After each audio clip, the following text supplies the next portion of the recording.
Just did the footwork alone. It's pretty pathetic.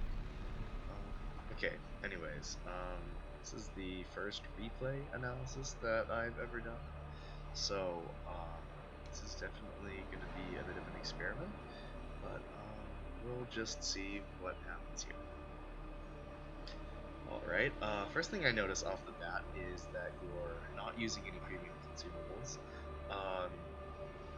It can seem like a really big credit drain to try and use those premium consumables, but a lot of the times the benefit that you get out of them is actually more than the consumable cost. For example, the premium smokescreen might help you do 20,000 more damage, and that 20,000 more damage would be more than the cost of the smokescreen, once the post-game credits are accounted for. Alright.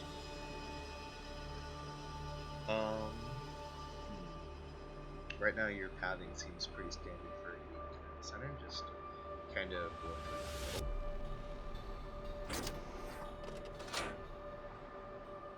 the middle. Enemy force detected. Alright, battleship detected. See New Mexico. Good, you're holding fire. There's really no reason to shoot right there. And give your position away. And you're detected. Now, the first thing that I would have done in this situation is actually turn to the left. And there's a few reasons for that. One, you don't know where the enemy destroyer is, and if you look towards the left, you'll see that you have a lot of support towards the left. So if the enemy destroyer had been towards the left and turned towards the left, you would have been able to engage him. Engine boost activated. By turning towards the right, you're going into a place that's potentially unknown. If that had been a more dangerous destroyer, like for example, if this had been a high tier match, and you could have already lost activities. Next thing that you should note is that you are sailing broadside in front of a ton of enemies. Smoke generator started. Good. But it's kind of more accounting for mistake. A lot of the times you want to you can see right there. He shoots you because you make a full stop. Generally, it's kind of hammer. You want to make slow down as fast as possible until you are completely concealed, and then move in a random direction, whether left, right, back, that kind of thing. Alright, this is good. You're utilizing your smokescreen very effectively. Prove it's pushing you, which is when you lay down a smoke, you want enemies to be pushing in. He's also firing and moving around. That's good. But he's going to be enemy destroyers. And what you're actually doing now is incredibly easy. Pay attention to angles. You'll notice that inside the smoke screen, there is a ship that's firing. Most likely they're DD. You could have very easily torpedoed them. So you want to be positioned at a bit more of an angle outwards. It's easier to react to anything.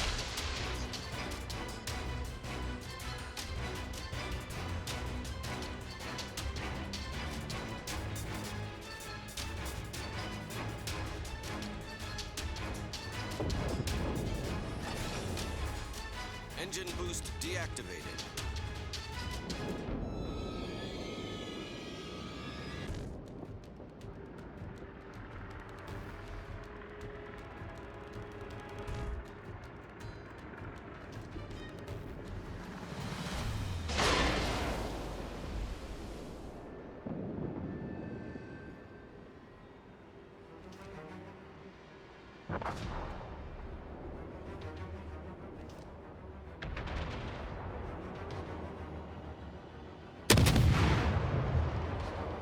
Alright, that was definitely a bit of an interesting choice. Because that target is almost a block. Even the Russian drones have very, very good arcs. You're basically telling the enemy where you are for almost nothing at all. And that shot right there was actually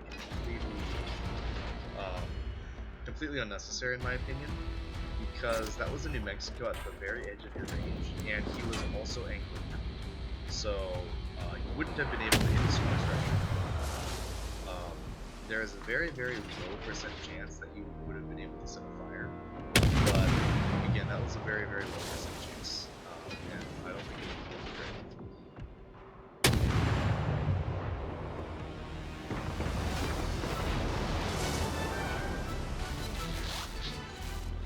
Also, when you're turning, try to keep your guns rotated towards your keyboard. So notice that you have to turn your gun all the way back to engage the control. That's what you tend to do.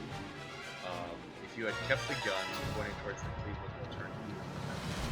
And actually, at this kind of range, at 12 kilometers, if that Cleveland he's not, but for future reference, if he's trying to chase you, you can win that fight. The Cleveland has only 19 or something millimeters of hull armor, hull plating, so your HE can actually damage his action. You don't have to aim for the superstructure. So being chased by Cleveland is actually a really good thing in the Interrupted Destroyer for you, because you can outdamage him while his shells are ridiculously slow.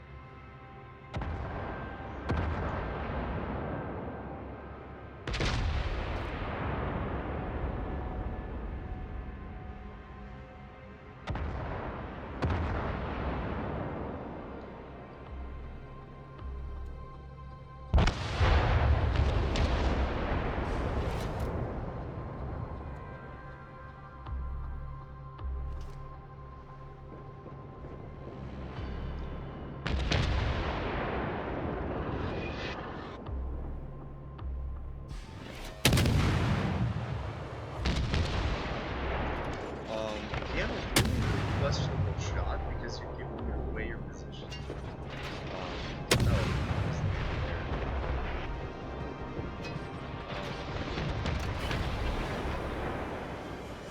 Engine boost activated. Alright, so for an engagement like this, it's generally better to go for the guns first, rather than the torpedoes. It's a very, very small possibility of you actually hitting that works. And the time that it took for you to build that move, you likely could have been able to do at least 2, maybe 3 salvos, which if aimed well, Ship is on fire. could have resulted in 2 to 3 Generator started. forwarding completing course. Especially given how close that move is. And right now, since he's stopping the smoke, you could have saved him.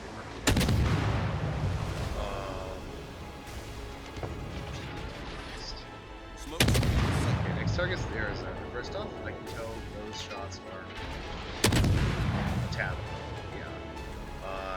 Exaggerate your aim against standard beams.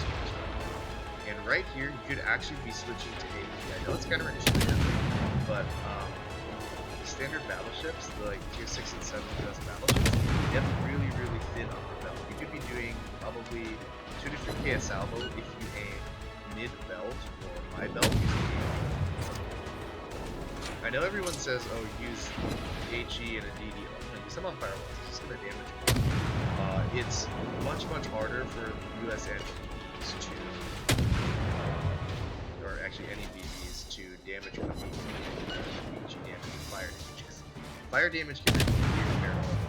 AP damage can only be paired to 3rd to 7th. So you can do more lasting damage with AP. Right here, no targets are spotted except Lander. You should be shooting to Lander. And also getting ready to leave smoke because they probably won't.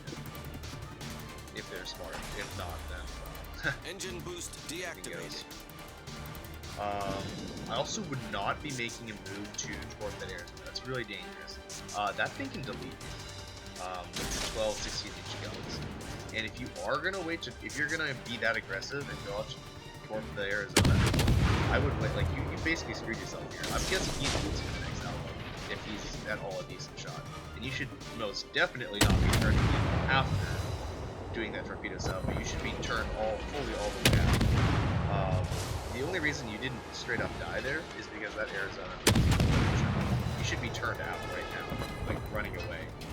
You should have dumped the torpedo. Because like how do you plan to win this war? You can do maybe 10,000 damage to what he fires, and he has secondaries plus his next salvo can you, plus he's got a New York, plus all the other DDs. And also, yeah. So you just got to, and that was your critical error. Up until then, you really didn't have any glaring mistakes. But after you had dumped dwarves, what was the best? You got to ask yourself, what is the best possible outcome I can have by chasing this battleship? The answer there is you'd probably be doing, again, like I said before, 10,000 extra damage, and then you die. At most. In this case, he did what, maybe like 2,000 extra damage, or to trade for an entire destroyer. There are 2 DDs on the enemy team that are running these, and both of them can beat the gunfight. So what you should have done is, instead of running that corner and turning in towards the battleship, you should have dumped torps and ran. Or actually, I wouldn't have even tried torping there, because you never know who's a good shot. If that Arizona was a Unicum player, and even if you had dumped torps and immediately turned out and started wiggling, he could have deleted you with those 12 team has taken the lead. guns. You can get full pens if you're pointed straight outward, and each one of those does what, 3,000 damage? Like, you're only on 5,000 health. That's just 2 standard pens, stern to bow, and you're completely done. The enemy is So what I would have done is I would have turned left immediately, not poked around the island, went straight out, and then tried to possibly pick a fight with that Fubuki. See how aggressive that Fubuki's positioning? Like, I could tell earlier, just from the way he was shooting and using his torps and smoke, he is really not a good player. It's really important to identify these weaklings of the enemy team and go after them. So I would have turned left, waited for the Fubuki to do something stupid, capitalized on that, and then worked on taking out the Fudoyevsky, because you also have an advantage of the Fudoyevsky. You can help you that fight as well. And once the 2 DDs are done, there is actually quite a bit you could have done to try and carry this game, which again is just to harass the battleships while the battleships are fighting. Like, take a look at this New Mexico right now. Sorry. Just scroll over to there. Oh, okay. Well, it seems you left the game. So that's the end of that. But as I was saying, you could have waited for the battleships to start shooting each other at closer ranges, say like maybe 12 kilometers. The battleship will not try to shoot you if there is another battleship within 12 kilometers. Generally, he's going to be shooting the other battleship. You can take advantage of that for free damage. Get to the side, get those AP pens. Russian AP is very, very good. You can do probably 2 to 3k damage a salvo on the upper belts of a New Mexico or New York or something like that, or specifically in this case in Arizona. That would have really, really helped your team, and I think it would have given you actually a solid chance of winning. Team was in kind of a bad position because of the cap deficit, but again, if you had taken out the 2 enemy destroyers, there's something you could have done to help, which is just basically go right in the middle undetected, smoke up, and start doing some damage. And they wouldn't have any DDs to try and get you out. And if one of them rushed your smoke, then they'd basically be playing into your hands. You can torp them at point blank range, do whatever, that kind of thing. So yeah, that's pretty much it.